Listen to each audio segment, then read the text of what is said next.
funny because the lighting was perfect just a second ago, and this thunderstorm blew in.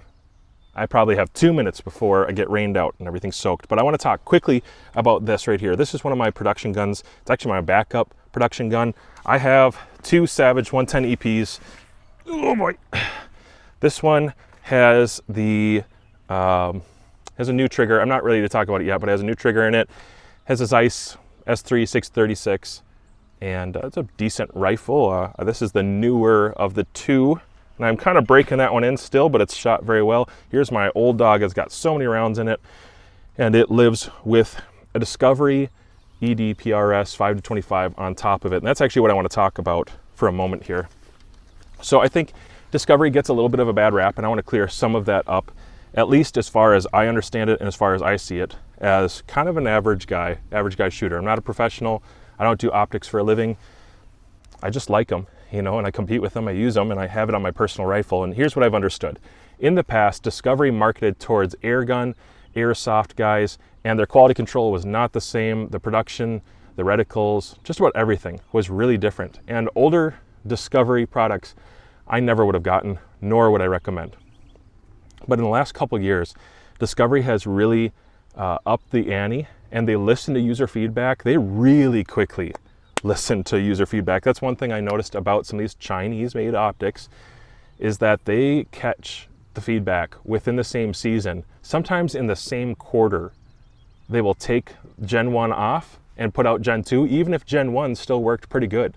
I've had a Gen 1 and a Gen 2 of this exact same optic, and I almost couldn't even tell the difference, hardly could tell the difference between the two. They pulled Gen 1 out, put out Gen 2, and they're just always upgrading and trying to advance and listen to customer feedback. And they're also trying to hit a price point. So there's two boundary lines there. And if you understand how marketing works, you understand how making money works, there's always going to be a boundary. It's what are people willing to pay? What are they looking for? And I think they're doing a very good job with the 5-25, or providing you with a mid-range, right around that, let's say 10 to 16 power, where it's actually pretty good. The eye box isn't as good as some others. I have eye boxes that are better than this. I have glass clarity that's better than this, but those optics all cost in the thousands of dollars, multiple thousands. Okay, this, you can have this for under $500 regularly, very often under $500, and it's actually a really good image. I almost hate to say it. I don't think the competitors want me to say it, but I think it's actually a pretty decent image compared to what you get from other companies at $500. You're getting the 56mm objective, which only counts if the glass is good and it's aligned well and lenses are placed properly.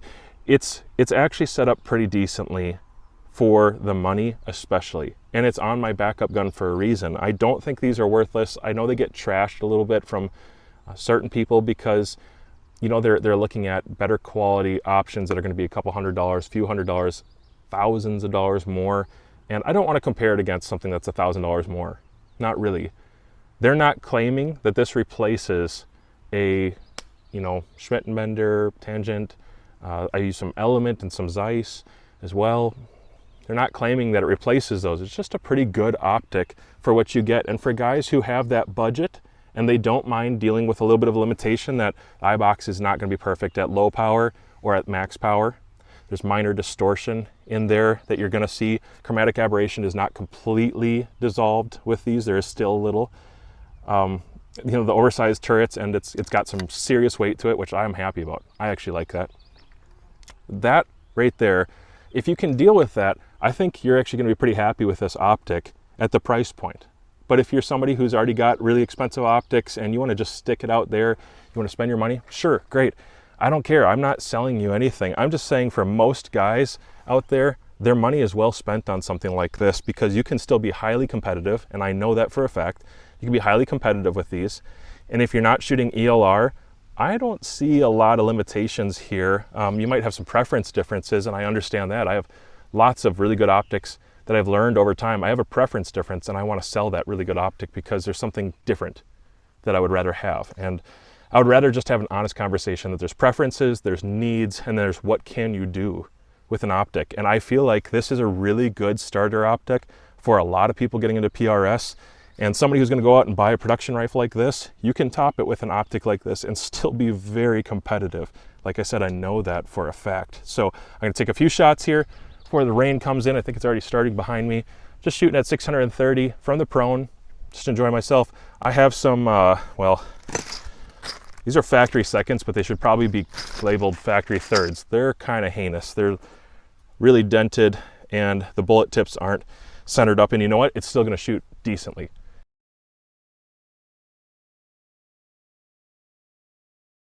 Even in the wind, with the weather, bad bullets, new trigger, a burned out barrel, it's still gonna shoot decently at 600 yards here. And I don't really think most people need it to do much better than what I'm gonna show them.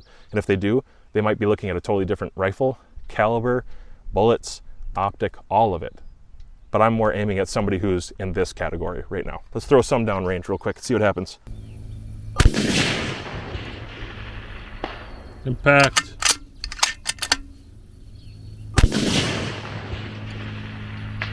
Impact.